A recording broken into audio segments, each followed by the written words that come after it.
Hello, everyone, and welcome back to another episode here at the Damage Report. Big old Friday episode where we get to have a little bit of fun. Today, talk about a little bit of good news, and then we're done, and nothing happens in the world or in politics until Monday. It feels good. We've got that going for us. Brett Erlich. We've also got you, Brett, going for us. How you doing? I'm feeling great. You know, I'm doing another job at the same time. Thank you for doing that. That's it. I hit send. I'm really happy today, John. I'm glad you asked. Now that I'm present, my presence is. So here's the thing, Brett. I was going to threaten the audience that we would not do any news until we got to 1,000 likes and see who breaks first. But it turns out I don't think we're gonna get to any news anytime soon. So I guess it's a toothless threat. Definitely, the way I've been behaving thus far, we will not get to 1,000 likes either. There's one of two potential worlds. We could fix it, or we could just continue. Anyway, so Brett, what is going on the TYT network throughout this Friday? I'm glad you asked, John. This Wednesday, the worst thing imaginable happened. Instead of happy half hour and my beautiful face, you had to see, I forget who, but they were ugly people, not just outside, but inside. Covering Joe Biden's speech. I don't remember, I didn't watch, I was too busy crying. The fact of the matter is, we get a chance that is unprecedented. We have a makeup episode of Happy Half Hour this Friday instead of Common Room. So at 6 p.m. Pacific, 9 p.m. Eastern, everyone tipple back some shoddy poos, because we're gonna cover some great news with some great booze. Someone dropped off a whole mess of airplane minis at our house, so I'm just gonna work my way through them like I'm on a transcon. You know what I mean, John? I worked out your lingo. Anyway, so that's cool. Who's gonna be joining you? No one. The viewers, man. Thanks for watching Happy Half Hour recently in the new format where it's just me getting progressively drunker. A bunch of okay, well, you're gonna be joined by someone that just might be a paramedic. Okay, keep the option open. Anyway, have fun, although I care less now than I did a minute ago. Okay, so watch that or don't, doesn't matter to me. So also a little bit later on today on the TRT network, I'm gonna be leading the first hour of the Young Turks Friday Power Panel with me, Cenk Uygur, and Francesca Fiorentini. That's gonna be a lot of fun. Can't wait to see what she has to say about the most recent Gaetz stuff, which we will also be discussing in just a little bit. Also, to give you an early heads up, next Monday, starting next Monday, May 3rd, you can tune into Old School live streaming publicly to everyone. Monday at 10 p.m. Eastern time, 7 p.m. Pacific time on YouTube, Facebook, Twitch, and tyt.com/live, which is gonna be absolutely awesome. There will also be a bonus 45 minutes of members only content starting at 10:45 p.m. Eastern time, 7:45 Pacific time. So it's gonna be live. They're gonna be taking your comments. It's gonna be interactive. It's gonna be great. And that is starting next Monday. So definitely, definitely watch that. Maybe watch Happy Half Hour, definitely watch Old School. I think we can all agree on that. Okay, and so as we launch into this hour of news, please hit the like button and share the stream so that people know we're live. And if you want to interact with us, you know the ways. Don't pretend that you don't.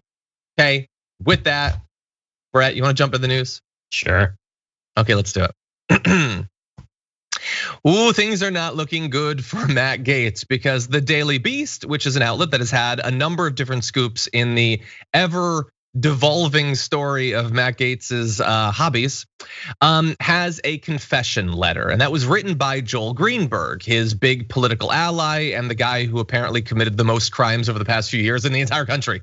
But anyway, in the final months of the Trump presidency, he wrote this confession letter, which was part of his attempt to get a pardon for himself and potentially for Matt Gaetz, it's looking like. So in it, he claims that he and Matt Gaetz paid for sex with multiple women, as well as a girl who was 17 at the time. The letter, which the Daily Beast obtained, was written after Greenberg, who was under federal indictment, asked Roger Stone, because of course he would have to be involved at some point in this, to help him secure a pardon from then President Donald Trump. So that's your headline version. And it's not good, but there are many, many details, a lot of which we're going to cover, and every single one of them makes this way worse. So let's jump into a little bit of this before we give our commentary. In the letter, it says, on more than one occasion, this individual was involved in sexual activities with several of the other girls, the congressman from Florida's 1st Congressional District, which isn't the same as saying Matt Gaetz' name, but it's pretty close, and myself. So there, Greenberg is referring to a 17-year-old. He says from time to time, gas money or gifts, rent or partial tuition payments were made to several of these girls, including the individual who is not yet 18. I did see the acts occur firsthand, and Venmo transactions, Cash App, or other payments were made to these girls on behalf of the congressman.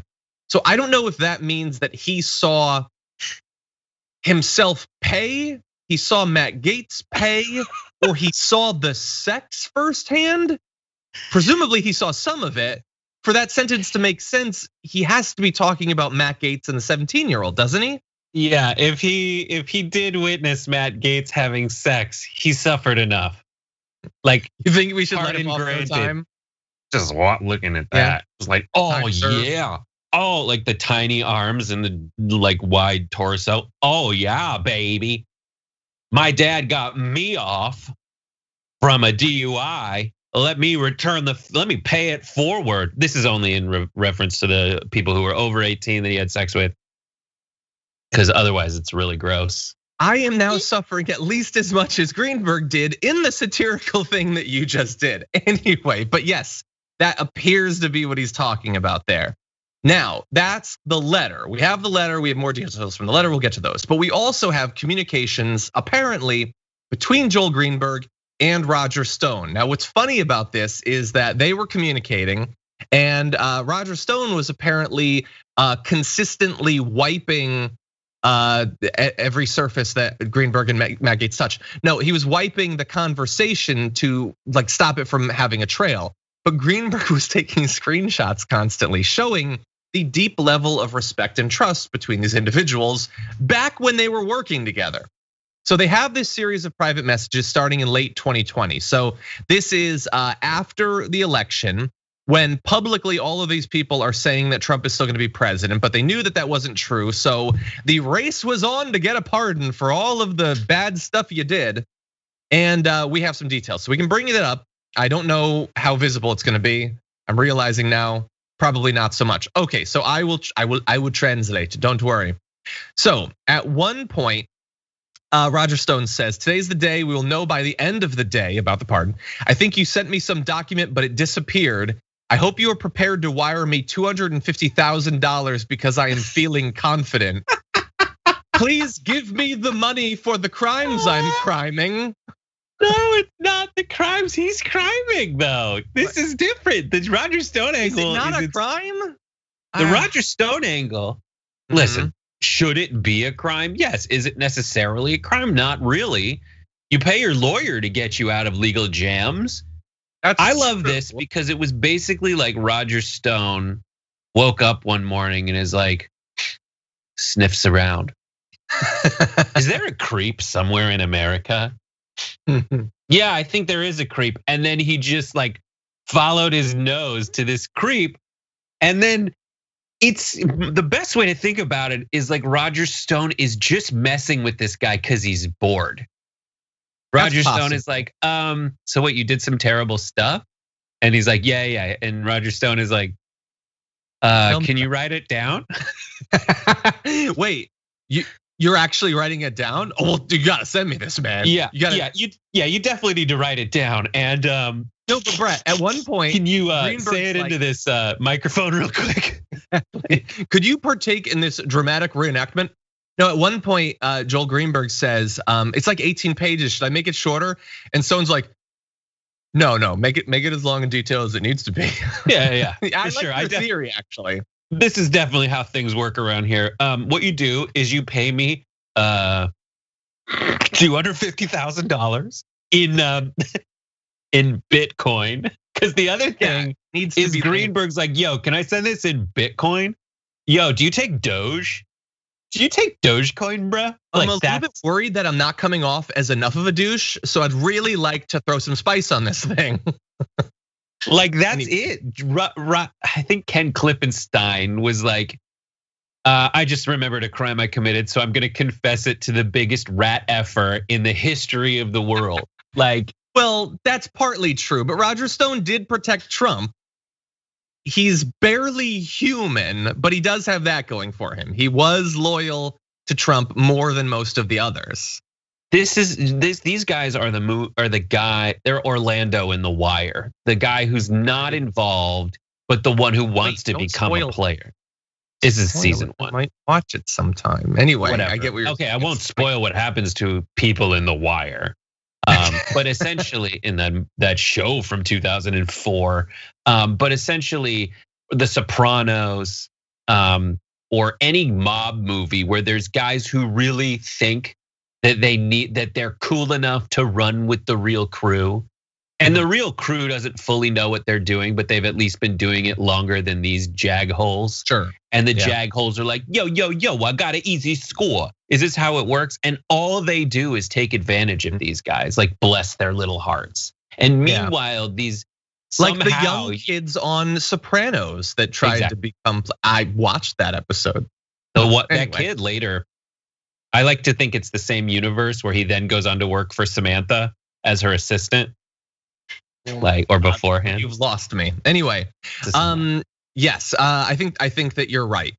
Now let's jump into some other details. So in the communications between Joel Greenberg and Roger Stone, Greenberg is very confident of a few different things, and maybe we can bring up this communications. So because of what I requested, you still won't be able to see it, but at least I'll have a graphic. So he says Matt Gaetz, and he calls him MG. So bear that in mind. It's Matt Gaetz, not Marjorie Green, who has her own things in her background. Look it up. I'm not going to cover it. So he absolutely has to know that the sex charge they hit me with would be what they hit him with. All he has to do is explain to POTUS the situation and his exposure, and it would be very easy to do. He says one conversation with POTUS and you can get this done and it all goes away. But think about that. It's simultaneously a very accurate read. Well, it turns out maybe not, but I think an understandable read of what Trump would do for a guy, Matt Gaetz, that he labels as like his son. But which son? That would have been a good question. They think, oh no, the president will totally give us a pardon after we paid for a bunch of sex and slept with a 17-year-old. That is something the president should do and will do. Like that sucks. That's the movement you're a part of, that you think that no, I should totally get away with all of this stuff. And that's what the power of the presidency is for. They've been given this great pardon power to protect 2-bit douches who sleep with 17-year-olds and try to get away with it. Like, I don't know, just the whole thing. And then he ropes in Roger Stone, a guy who he thinks, oh no, it's totally reasonable that I would pay you $250,000 in Bitcoin. That's how pardons should be handed out. This is the sleaziest, most corrupt thing ever. I'll wait for you to get to season 4 of The Wire to spoil that stuff. But yeah, that they just think that's how it works. But the truth is, this is not related to The Wire, so don't try to read into this. The truth is, Trump was an unprecedented kind of person to be in the White House for all anyone knew, for all Trump knew, that's how it works. He got rich off the office anyway. His family got rich off the office anyway. They drove people to go stay in their hotels to sign away new patent rights. That's what they were doing. That's what it's all about. Now, that's not to say that politicians didn't do that kind of stuff. Corruption before, of course they did. But Trump was an unprecedented type of person. Like maybe if Kennedy's dad got to be president, it would have been that way. But because he was an actual gangster, but really, usually it's 1 or 2 generations removed before they clean it up and put a suit on it so it can live in the White House. But I will say this about all of it. People who are rooting for Matt Gaetz through all this, being like, so what? I also want to have sex parties. It should be legal to have sex parties and sleep with whoever I want. And she was lying about her age. She was 17, but she was really 19, or she said she was 19 or 18. But that would be fine theoretically, I guess, in a way I could at least wrap my mind around it. If people like Matt Gaetz, Donald Trump, and Roger Stone were trying to get that kind of life for you, for everyone, like if whatever your ideal was, if they were trying to in any way pass that lifestyle on to anyone but themselves, I could at least understand the through line of your logic. But in this, you're just like, it's all become a movie, and it's all become escapism really at that point, and not related to what politicians should be able to deliver to you as a voter, which is a better life. These guys are just taking your tax money and spending it on tuition for cute nickname 17-year-old Boo, as well as rent money, which is prostitution, really. Yeah, which again, I mean, I don't want to speak fully for you, but talking about reforming that is perfectly fine. That's not what he's doing at all. And it's easy to get this, I think, a perfectly fair impression of Matt Gaetz, who believes that his obligation to his constituents is to do a couple of hits on Sean Hannity and then fly to some island and pay a 17-year-old for sex. And that is the extent of his obligation in regards to our democracy. But really fast, because you mentioned the fact that according to Greenberg, she had lied about her age, which is potentially an important part of this story. So I want to get to the details of that because I want to evaluate who's bad and how bad are they. So for instance, I talked about how bad it is that they could all think that it's totally cool to pay for pardons and that Trump would do this. Notably, Trump did not pardon them. So Trump is one of the worst people in the world, but this was apparently too much for Trump, or at least for the gatekeepers to Trump's pardon. So the GaetzKeepers. The GaetzKeepers. So, and Gaetz apparently didn't help Greenberg, and Greenberg was kind of shocked by this, although he's mostly shocked because it seemed self-destructive because Gaetz himself would go down for the same things. But anyway, so that's potentially a point to the good. So then in terms of the girl, in those letters, Greenberg detailed his relationship with Gaetz. He confessed to paying young women for sex, and he claimed that he, Gaetz, and others had sex with a minor they believed to be 19 at the time. Greenberg said he learned she was underage on September 4th, 2017 from an anonymous tip and quickly contacted Gaetz. So here's the interesting thing about that. So supposedly they were angry about this and they cut off contact with that girl until she turned 18. So they felt so bad about it that they waited a few months and then started having sex with her again. I don't know, that just seems weird. Like that doesn't sounds like a true love story, John. Yeah, there's something old school romantic about it. And again, this is coming from Greenberg, but bear in mind, like we can evaluate how trustworthy we think Greenberg is, and there's a lot of reason to believe that you shouldn't believe literally anything he says. That said, this isn't just information he's giving to the DOJ to save himself while throwing Gaetz under the bus. This is information he was going to give to the president to protect himself and potentially Matt Gaetz. So we could come up with an explanation for why he would lie in this. Maybe, like maybe he lied about thinking that she was 19, I don't know. But it's not the same sort of situation as when you are trying to buy your freedom basically from the DOJ, I think. I don't know. Well, listen, you could find a reason why he'd lie. You could find a reason why this would be how stupid he is. But I can't find a reason to think that this absolves anyone of anything. Like, or should. Yeah. Like this, Matt Gaetz is a congressperson. We trust Matt Gaetz with a lot of specifics of our lives, or at least his constituents do. Should be able to trust him with a lot of specifics, a lot of vetting. He's writing laws that will affect literally every American, or at least signing off on laws that will, affect literally every American. So he's got to be pretty detail oriented. Fact, you should be detail oriented about the age of the person you're having sex with, especially if your jam is teens. Like. And even if she is 18 and he's 38, like I'm a year older than that. I don't want to do this to an 18-year-old.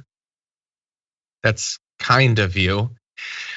Okay, there's a lot of bad people in this country and some of them are on this call. Anyway, no, I agree with what you're saying, but I want to get in just a little bit more of, I want you to know what sort of men these are. So one of these details is for Greenberg, and one is for Roger Stone. So first of all, from Roger Stone, an update from Stone came just after midnight on December 8th. Quote, "Your thing is being looked at. First of all, ew," but he means his case. Ew. And I will have an answer by Saturday as to whether you have a viable shot for justice and how to go about it. That is really sick that he used the word justice. Give me dem bitcoins so I can have the most corrupt president in American history get you off for your underage sex trafficking. That's justice. Wow. You keep using that word. I do not think it means what you think it means. I do not think. Anyway, yeah, that's sick. And then it's possible that justice is what he calls his thing. It's whether you have a viable shot for justice. Ew. Anyway, this might be worse though. This is the response from Greenberg.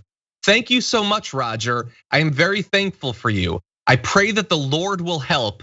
I remain optimistic and will wait to hear back from you.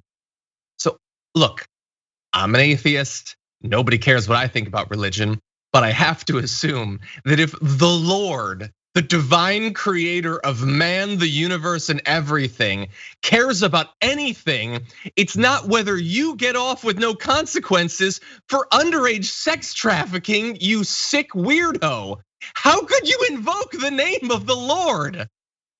Is it, I don't, is it some other Lord? Is it like a British Lord? Is it a member of the royal family? They're involved in a lot of this stuff too, maybe? It can't be God, it can't be Yahweh that cares about you being protected from consequences for any sex trafficking. That is just so weird that these guys talk, they use these words and they have no idea what they mean. I don't like any of this. I don't like it. I love it. Like, it is insane for this reason alone. They got mad at Obama for wearing a tan suit. They got more mad than like, yeah. They have cried out for the cancellation of people for nothing. And this is a signed, sealed, delivered confession letter saying, yeah, we knew she was 17. We found out she was 17 and we didn't tell anybody.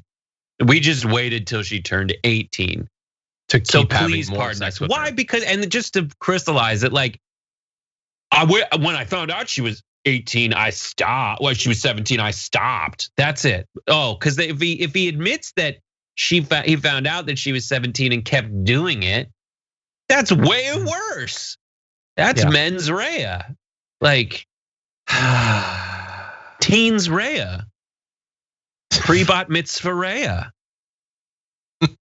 Okay, you're passing me and you're whatever. Anyway, yes, and Judaism. Look, Stone, thank you. Well, there was a mix of several different things here. Anyway, legalese and all that. Anyway, so Latin, I think. Anyway, Stone acknowledged on Thursday night that there may be, quote, copies of correspondence between me and Mr. Greenberg, but he questioned whether they were complete, unedited, or accurate. Like, that's not even claiming that they're inaccurate. That's just like, I mean, I don't know for sure. I got a sinking feeling, but like, and again, he could be lying, whatever. He could be lying about what he did. He could definitely be lying about what Matt Gaetz did. But this fits in with a lot of the other pieces of this story, and I don't think that's what's happening. Stone's quote is so Stone along the way. It's like, it sounds like something I'd do. I don't remember it. I do a lot of stuff like this. It's been my jam since Nixon. But yeah, I'm not gonna rule that one out. That is fairly classic me. Thank you. We need to talk about a relatively new show called the Republic, or UNFTR. As a Young Turks fan, you already know that the government, the media, and corporations are constantly peddling lies that serve the interests of the rich and powerful. But now there's a podcast dedicated to unraveling those lies, debunking the conventional wisdom. In each episode of On the Republic, or UNFTR, the host delves into a different historical episode or topic that's generally misunderstood or purposely obfuscated by the so-called powers that be, featuring in-depth research, razor-sharp commentary, and just the right amount of vulgarity. The UNFTR podcast takes a sledgehammer to what you thought you knew about some of the nation's most sacred historical cows. But don't just take my word for it. The New York Times described UNFTR as consistently compelling and educational, aiming to challenge conventional wisdom and upend the historical narratives that were taught in school. For as the great philosopher Yoda once put it, you must unlearn what you have learned. And that's true whether you're in Jedi training or you're uprooting and exposing all the propaganda and disinformation you've been fed over the course of your lifetime. So search for UNFDR in your podcast app today and get ready to get informed, angered, and entertained all at the same time.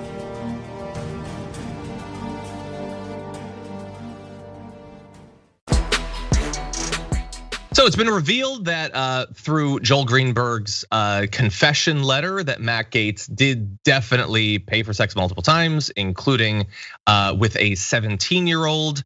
And so he is desperately in need of both a distraction and some allies. And so it seems natural that this guy who now almost certainly was having, I even feel saying having sex with a 17-year-old feels deeply problematic and sick, but yeah, it's all out there. So why wouldn't Marjorie Green step to the plate and help him out? Marjorie Green, the woman whose entire worldview is based around a belief in a behind-the-scenes hidden cabal of political elites who prey on young people for sex, is the one person not only sticking with Matt Gaetz, but going on the road with the buddy comedy no one requested.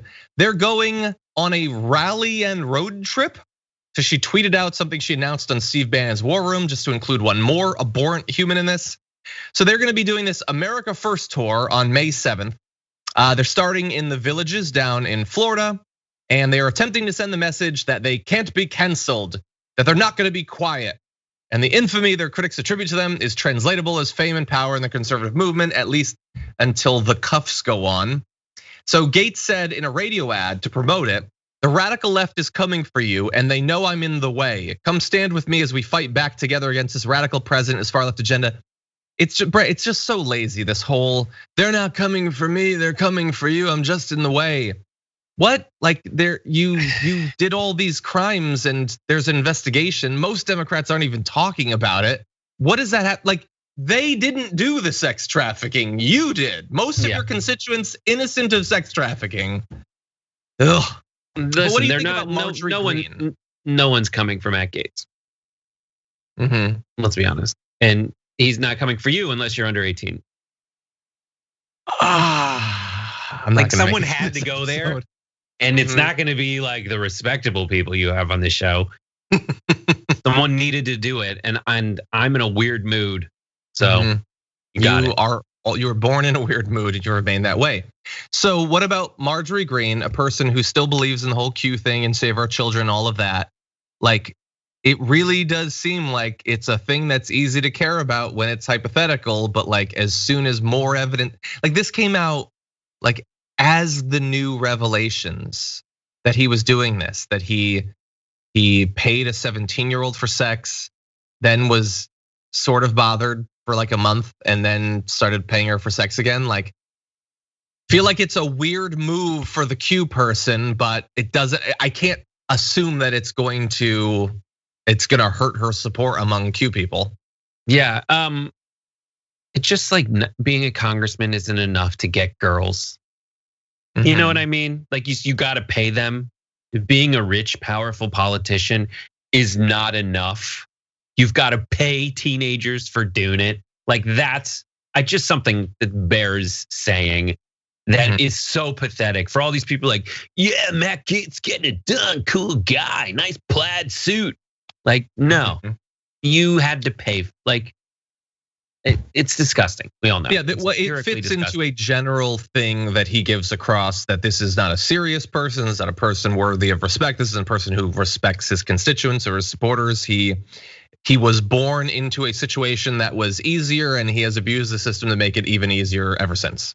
Yeah, and it's I mean, I like the tour because it's not two of the same kind of people. They kind of complement each other because you've got like the trashy rich kid somehow like finding the trashy, not rich woman who's I can't remember if it's her or Lauren Boebert, who's I think Boebert's husband was the one actually fairly rich for showing off their junk. So that's Boebert. But Marjorie Taylor Greene is like the CrossFit mom who kind of reads memes and that's the truth for her.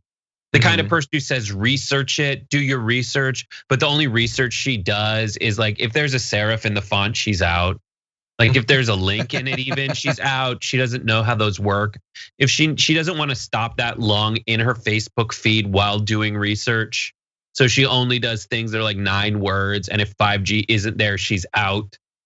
That's Marjorie Taylor Greene. And you have someone who knows that he's full of crap, like Matt Gaetz 100% knows he's slime and knows he's lying. And Marjorie Taylor Greene, who thinks she's actually fighting for Jesus Christ, our Lord, amen, and doesn't understand that her God, Jesus Christ, our Lord, amen, wouldn't necessarily ask you to go to bat for a child molester if these confession letters bear out to be true.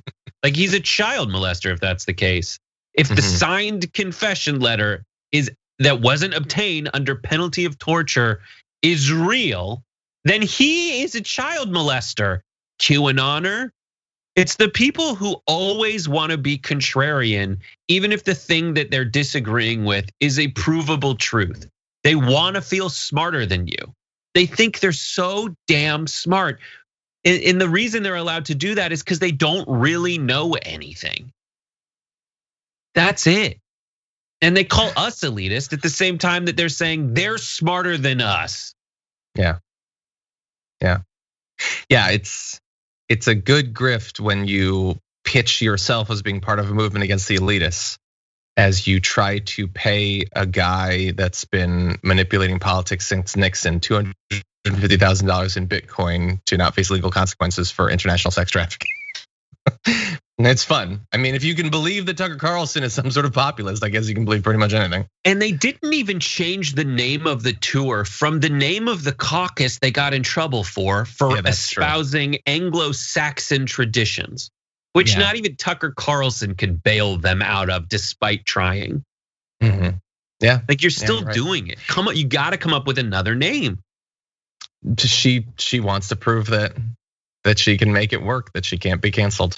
And so far, she hasn't committed international sex trafficking, so she might get away with it. Him, it's not looking as good.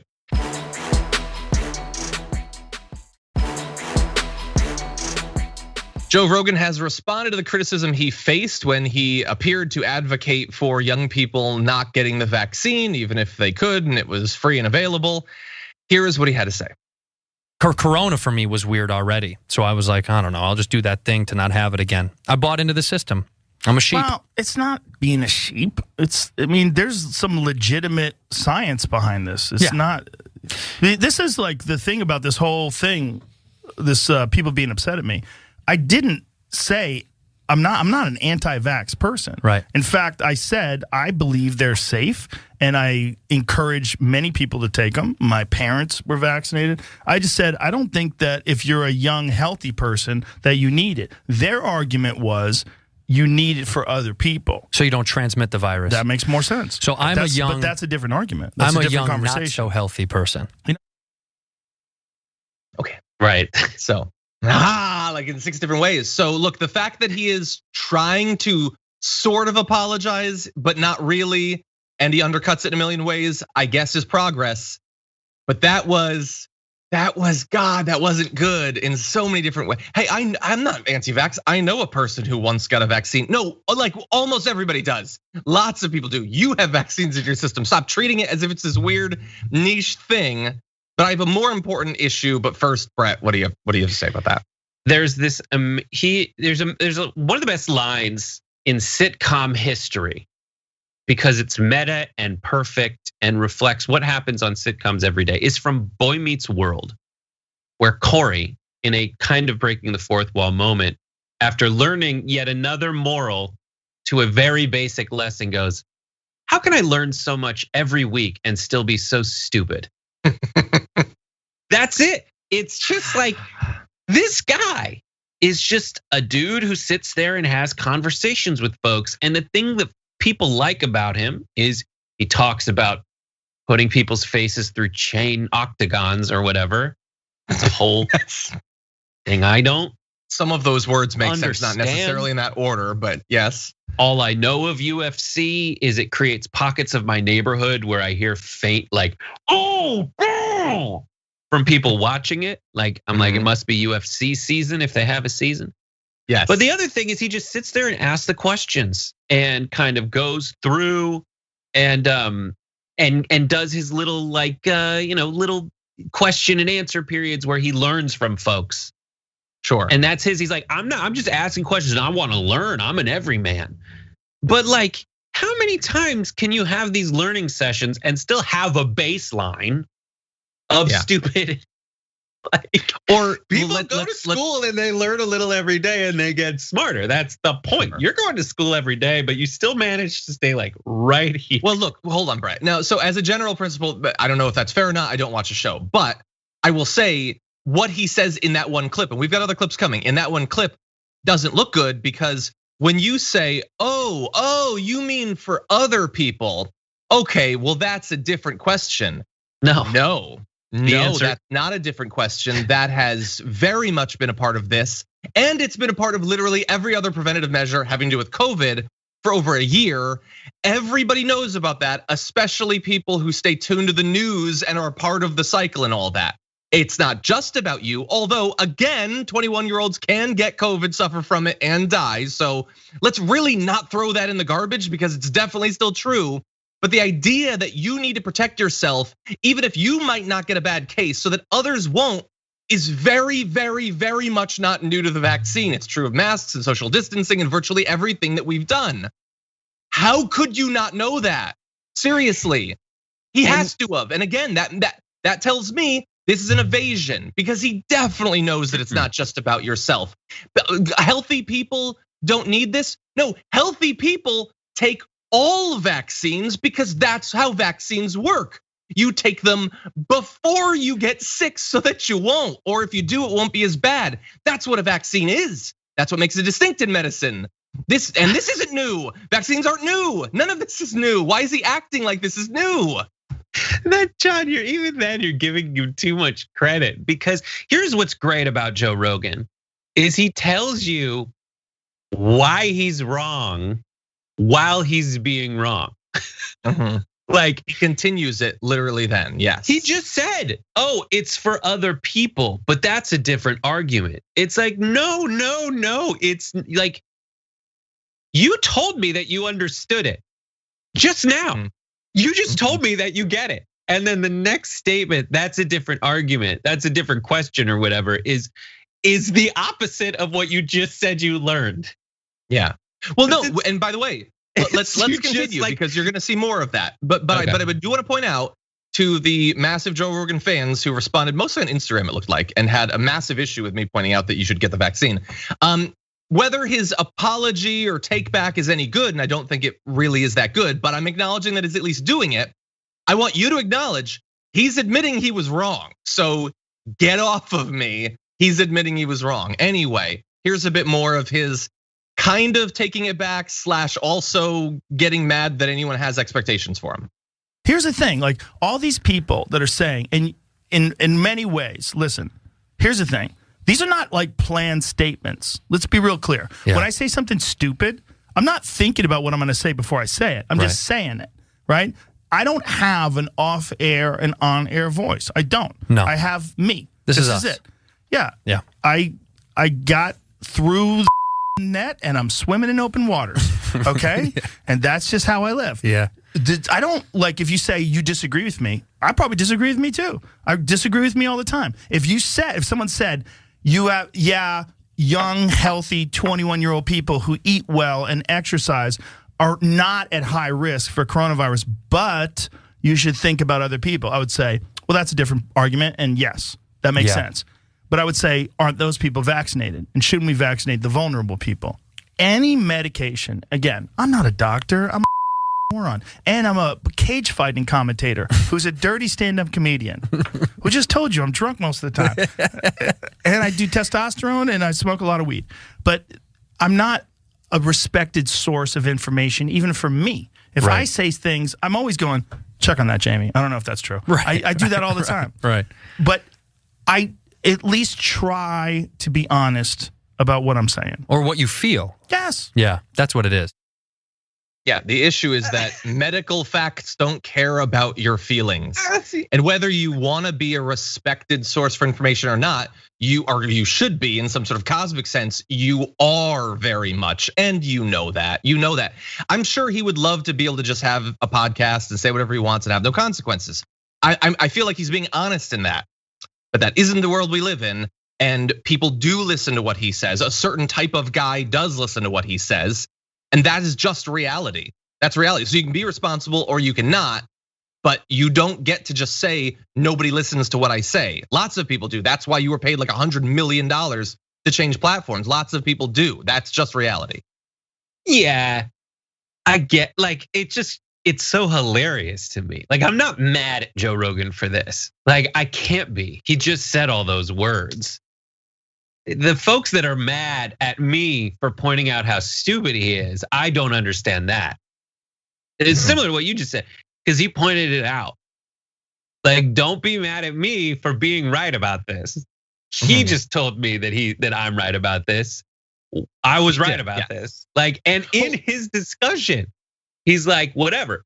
This is to him, it's a get out of jail free card every time he does something terrible. That's what it seems like, yeah. And that's his move, is he doesn't feel, I'm not mad at Joe Rogan. I can't be mad with something like that. It's useless. And well, I can be mad if the consequences of him being him is that less people get vaccinated and people get sick. But right, well, that's really different. Hold on, Brad. I want to take issue with a particular thing that he said there, because he said, I don't think about what I say before I say it. I just say it, which again, I think a lot of people are gonna hear that and think, well, I think you should be able to think about what you say before you say it. But he says, I don't have an on-air and an off-air voice, which is a very bizarre conflating of authenticity with being intelligent. Like, I'm not, okay, you're saying I act the same off camera as you do on, which first of all, literally everyone says they do, but I admit, he probably does. Like, that is probably what he's like. Here's the thing, I feel like that's an important thing too, that you should be authentic. I also try not to say stupid things. Sometimes I don't meet that bar, sometimes I fall below it. But I think it's fine to have as a goal, not saying stupid things, particularly about incredibly important medical matters. So if you are gonna just say stuff without thinking about it and have no expectations for yourself, that's fine, but be a bit careful around some areas that you don't know anything about. I do that about so many different areas. I think medical stuff is a particularly important area to exercise that. It's the cornstarch and water personality, where it's solid for a second, but then just turns to goo. Like, that's him. That's trying to have that conversation you did with Joe Rogan is like cornstarch and water. That's the thing that, like, if you apply pressure, it's solid, so you can maintain its solid state seemingly. But as soon as you let go, it turns kind of into a liquid and solid hybrid at the same time. And that's it. It just kind of falls apart. So you can't corner it to have that conversation, because it always has the, like, I'm just gonna, make my way through the chain link of the octagon, because I'm just like, oh, I don't know, whatever, man. That's a really good point you just made. And then you go, are you gonna change your behavior based on it? It's like, nah, it seems to work for me, man. And you're just like, well, I'm gonna go nuts if I keep engaging you in this way. So I'm going to then continue this exercise of, when you do say something stupid, you kind of just asked us all to react in exactly this way. So your viewers and supporters need to expect, respect, and thank us for that, because their dear leader, Joe Rogan, basically said that everyone's responsibility then is to call him out, call him a moron, like he calls himself a moron when he is a moron. And so that's then why fine. is he mad? Yeah. I don't think he's mad. He didn't seem mad in that situation. Well, hold on. I have another video, but it's too long. We're not gonna play it. But he does go on to effectively say that everybody is pretending to be bothered by this, that they are doing it to make money and for headlines, even though he just admitted that he was wrong. And that they are just worried about money. which is rich. I love being told that I and others, and he's obviously not talking about us in particular, but lots of people are doing things for money. Dude is sitting there making literally millions of dollars, like on a daily basis for the podcast he does. It is very easy to look at the people fighting in the mud and saying, no, everything they do and say is motivated by an interest for money. I'm totally pure. I'm just floating free, unattached to material concerns as I rake in hundreds of millions of dollars. Okay, the rich are pure. Us poor folk, we're bathed in sin. Anyway, that said, do you want to do some good news? I don't care. You like good news. Didn't a guy that looks like you do a whole show about good news? Anyway, let's turn now to that. For the past couple of months, we've been talking about the terrible situation at the border. We have been, I think it's fair to say, freaking out about it, and we should. It was a consistent stance we had both before and after the transition of power to Joe Biden. And the hope was that if we do that, maybe they'll take it seriously and maybe they'll do something about it, because the situation was really bad. In some cases, children were alternating schedules to make space for one another in confined facilities, taking turns showering, often going days without one, while others hadn't seen the sunlight in days. Literally thousands of kids were in prison-like situations and being forced to stay there for many days at a time. Thankfully, that situation's been ameliorated, at least to some extent. The number of unaccompanied migrant children held in those facilities by US Customs and Border Protection dropped nearly 84% in the span of a month, according to a White House official. Understand, of course, that information is coming from the White House. We're acknowledging that. That said, that's what they're saying. As of Wednesday, there were less than 1,000 children in CBP facilities, down from a peak of close to 6,000 back on March 28th. The average time that these kids are staying in custody is now 28 hours compared to over 133 hours back on March 28th. That too is a nearly 80% reduction in the time spent there. And they've also sped up the time between when the kids are taken in and when they're reunited with someone. That's been reduced to 29 days, down from 40. And if it's a parent or guardian, it's down to just 22 days. That said, there are still more than 22,000 kids in HHS care, but not in the worst sort of facilities that a lot of the media attention has rightfully focused on. So bearing in mind all of those caveats, Brett, it looks like they have responded to the pressure and are doing something to make the situation at the border better. The lesson to learn is keep the pressure up, keep calling people out when they fail to fulfill their promises or when they ignore their promises and shirk the responsibilities. And you can affect positive change in the world and find like-minded people to help you do that. And definitely call your representative and every representative necessary in order to make that happen. Because sometimes it does work. Yeah, it does. And this is a particularly important area. And I found it to be not only an objective, a moral crisis that needed to be dealt with, but it was also an important test for both the media and regular people. Are you going to be consistent and be bothered by the same bad thing happening under a different person? Or are you going to, without enough evidence being provided yet because of how recently he'd become president, just trust that Biden will do the right thing? Look, I have more faith in Biden than I have in Trump. That said, we still need to, as Brett just said, apply pressure because he's not a saint. He's not our hero. He's not Bernie Sanders. Bernie Sanders isn't deserving 100% faith. And so I am glad that, like, I can't necessarily say exactly why in all cases people did respond, I think, the right way to this. It could be that for some in the media, it's less consistency and more bowing to the demand by the right for freaking out about this. The right that wants this to be a major issue, but doesn't care at all about any of the people actually involved in it. That said, it looks like the situation is getting better. We can't take our eye off the ball, but it looks like it's moving in the right direction. No, everything's fine now. Let's move on. Let's focus on something completely different. Let's not pay attention to these. Because these, it's no. I like when people's reaction is that. Like if you were to bring up this subject later and then they go like, well, it's down 87%. Like, good. It's like saying you only ever need to like be responsible once. Yes, that's did true. It. Well, remember I did that one thing with that one part of the immigration issue. So Let's talk about education. Like, yeah, that is it, and that's our responsibility. And it's tough because people will, right now the specific issue with America is this pressure to believe that everything's cool and easy now, and everyone agrees because the Trump era is over. Yeah. But that's very much not the case. And yes, the way that people treat problems, talking about them like they're like, you can have a media apparatus say that something's not a problem, and a lot of people will start to believe it. And in certain respects, that's better than like a fiercely tribal media environment at all times, 24/7, trying to tear you apart.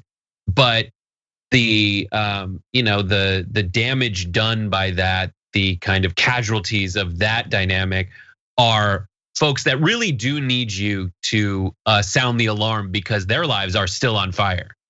Yeah. So in these times, don't let people say, listen, it's better than Trump. That's the end of the discussion. Because sometimes it just feels better than Trump because it's less infuriatingly presented. But as you pointed out, during this time, it was the same problem that was going on, and we needed to fix it. And that's why we presented it as such, so that it would be fixed. Agreed. That said, let's move to some other good news.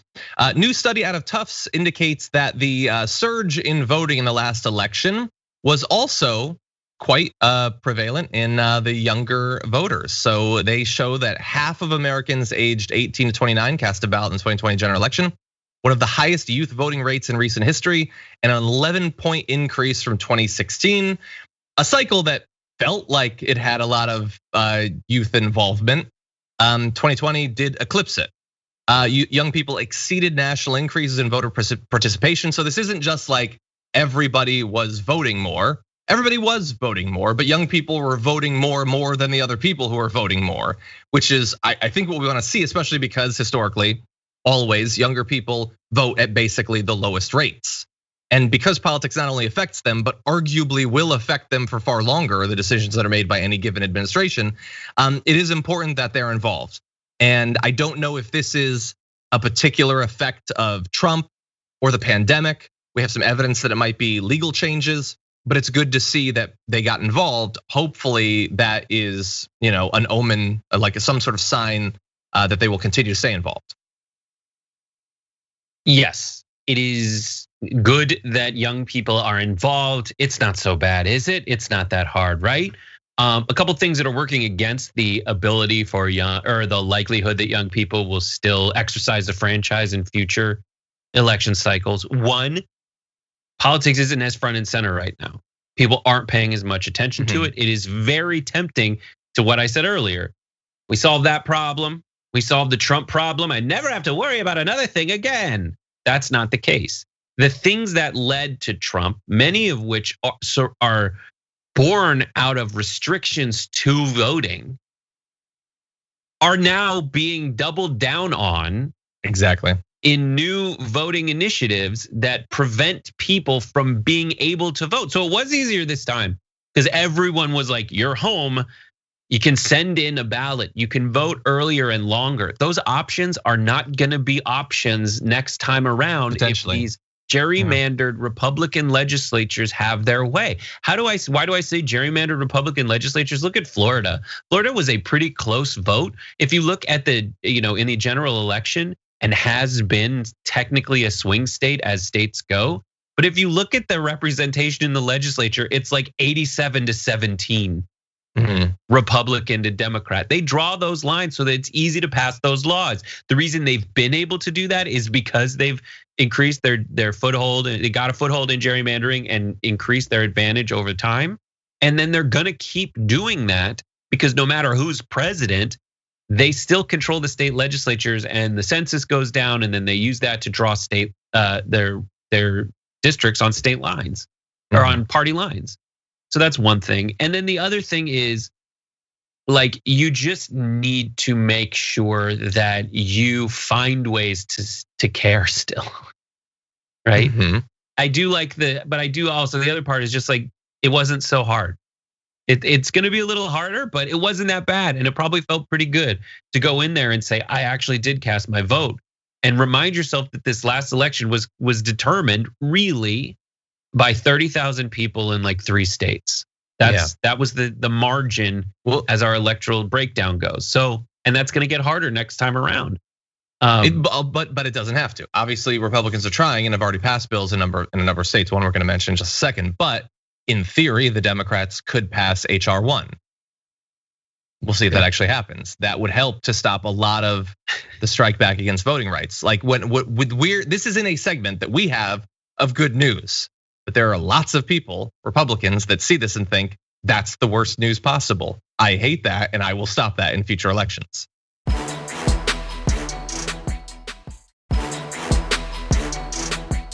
It's Friday, and so it's time to take out the trash.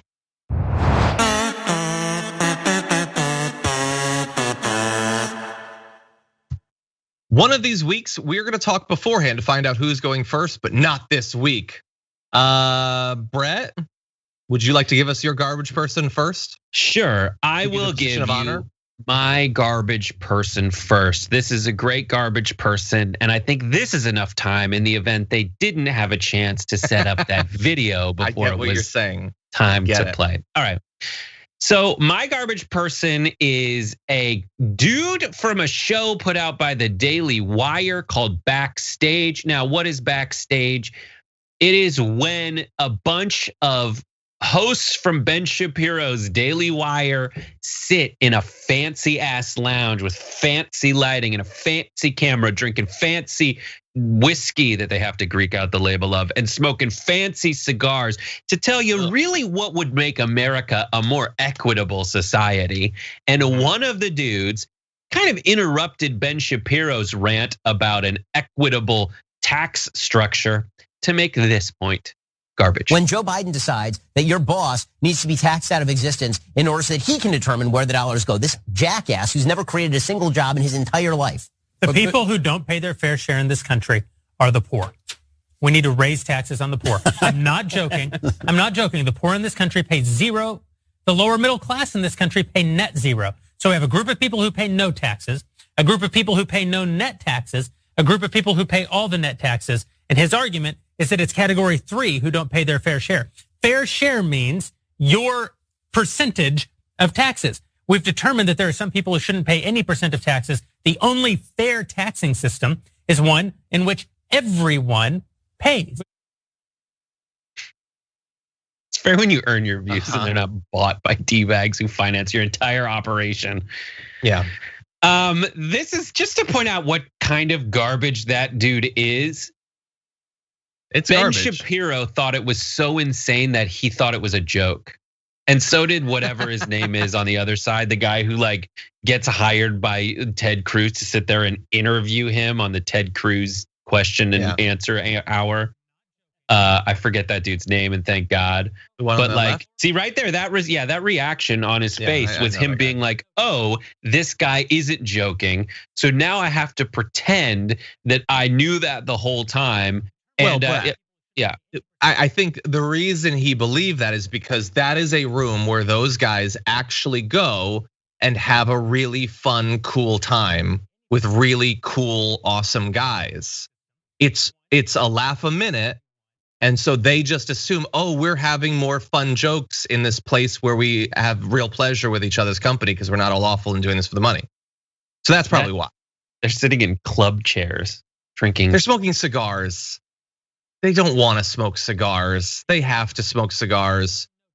That looks like the worst common room ever, by the way. It looks like going for when we common room vibes, but it looks like when we tried to reboot Common Room way back, like halfway way back in the day, with like the fancy chairs are like moves, and we were like, "This is too douchey." Yeah, a little.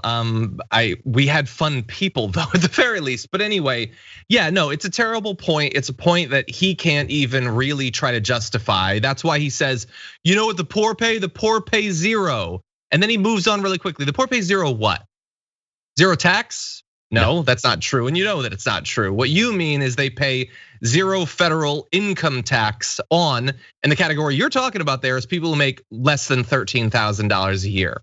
Now, saying the point, the poor pay zero, sounds a little bit more justifiable than people who make $8,000 a year don't pay federal income taxes, but pay taxes on virtually everything else. And in fact, a significant portion of their total income still goes to tax. But that bothers me, so I think they should be taxed more. That point isn't quite as spicy, I guess. Right. The stuff that poor people have to spend money on is effectively a much higher percentage of their overall income than a rich ass person. Because like buying milk, if you don't have a lot of money and your paycheck that week, that your groceries eat up most of your check. Yeah. When you're paying taxes on the milk, and that's what it's exactly what I mean. Your sales tax is a regressive tax for the reason I just said. But the income tax, and then also like all these times when they're saying America was great, the way we need to make it great again, pick a year and every tax across the board was like twice as high on the highest marginal tax bracket than it is now. So more than twice, 3 times as much. Yeah.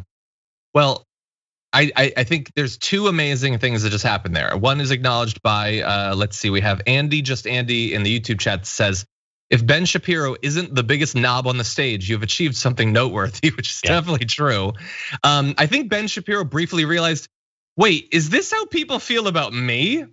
But anyway, and then the other is, what an amazing achievement that these incredibly mediocre men who have been shoved in the faces of millions of people with so much advertising money, and whether they succeed or not in terms of actually generating real viewership and fans doesn't matter, because they can fail over and over and billionaires will always bail them out, that have been given these lives by wealthy individuals to protect their money, have a show where they sit around looking like douches and saying the poor need to be taxed higher.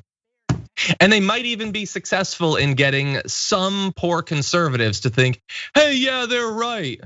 And then not realize that they're the ones who will be targeted by the regressive economic plans of those douches on that stage. So nuts. It's sad. It's sad.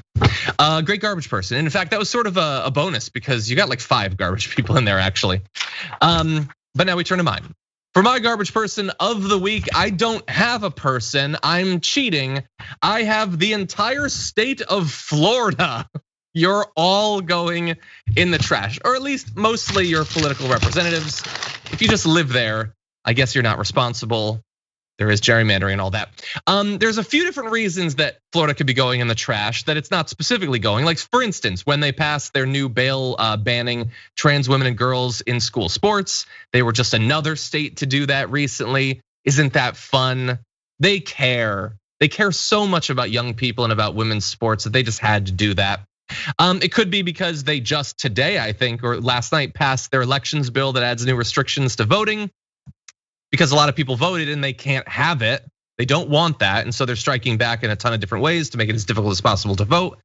But then there's this on top, and this is just sort of petty and stupid. So the Florida legislature passed a bill yesterday that would ban schools from requiring students to provide proof of a COVID-19 vaccination. Because of course they're going to. That is one of the things that Republicans care the most about, is making sure that people don't get the vaccine.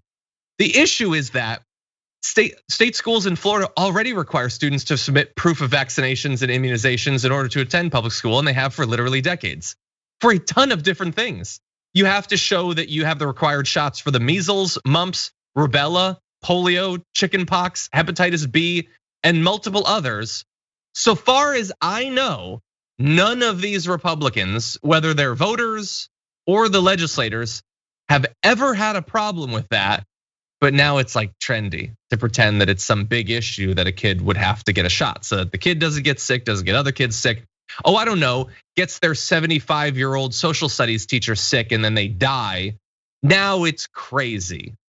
It's so see-through. It's so pathetic, these little distractions that they will come up with. And I feel somewhat vindicated that like last December, I predicted that they were gonna turn hard against the vaccines and everybody said that was crazy. They wouldn't do that because it's Trump's vaccine. Why would they do that? But they're doing it. They're doing it at multiple levels of government. They're doing it throughout right-wing media. It's going to get more people sick. More people will needlessly die. What a terrible state government. Thanks, Florida. The extra rotting banana peel on that lump of garbage is that simultaneously they want Trump to get more credit for the vaccine. Yep, and they want him to get the credit and they don't want you to get the vaccine. Ungrateful. It is a terrible, terrible, terrible vaccine that I'm not really buying, and I think it's dangerous and it went too fast. But why are you not thanking Trump for the vaccine itself and specifically the speed at which it became available? That really suspicious, scary speed that he deserves endless credit for. It doesn't make any sense. So stupid. Florida. Anyway, Florida's the worst. It's where my wife was born. That's on the list. Anyway, no, that's where my mom lives. I've had a lot of great Christmases in Florida, but your state government absolutely sucks. But those are our garbage people. But what about you? Well, every week we ask the community to nominate and eventually vote on garbage people. 29,000 of you voted this week. And coming in at number 5 with 5% of the vote, Dave Grossman for indoctrinating cops across America with his killology system. Really, community? He got 5th? That guy's really bad. Anyway, name recognition. That's possible. No, at number 4 with 7% of the vote, Rick Santorum for his racist remarks towards Native Americans. Those comments were terrible, and it's a reminder to me that, wow, that was this week. Man, a lot has happened this week. I had completely forgotten about that. Coming at number 3 with 9% of the vote, Ted Cruz for sleeping during Biden's speech, then joking about it. So people are more mad at Ted Cruz for sleeping than Dave Grossman for his killing stuff. Anyway, coming in number 2 at 16% of the vote, Arizona's GOP for conducting an unnecessary and secret election audit. It has been a complete joke so far. But by far at number 1 this week, 63% of the vote for the Colorado cops for brutalizing a woman with dementia and then laughing about it. It is really hard to argue against that. That is really rough. That is really garbage. And thank you to the 29,000 of you who voted. Very much appreciated. That said, Brett, thank you so much for taking part as always. What can we look forward to later on today? We got TYT, hour 1 with John Iadarola, Cenk Uygur, and Francesca Fiorentini. Hour 2 with JR Jackson, Cenk Uygur, and Roland Martin, followed by a post game. And then at 6 p.m. Pacific, 9 p.m. Eastern, you will find a happy half-hour episode. And right now, ladies and gentlemen, Kitten! Kitten! Hey, oh baby, Kitten! This is his interview. It's his interview, and I know it's him. See, I recognize the boy. Is that its little meow? Yep. It has the cutest tiny meow. He just, you little baby. My God. Oh, come on, how cute is it? I would watch a show of 5 of those sitting in leather chairs smoking cigars. People are freaking out in the chat, by the way. That's brutality. But is this kitten too big? Should we kind of restrict its movement so it can get no bigger? Feed it nothing? Give it cigarettes so it won't grow. Wife is critical of the way I am holding it right now. Okay, well, that's deservedly so. Unfortunately, we are running up against our time limit. I want to thank all of you kittens out there for being on the show today. Thank everybody who watched, everybody who supported the show. Very much appreciated. Old School is gonna be live next Monday. Just another reminder, we'll remind you on Monday, don't worry about it. I'm gonna be on the main show. Look forward to seeing you then. But until then, stay safe out there, stay sane out there, stay a kitten out there, and I'll see you soon.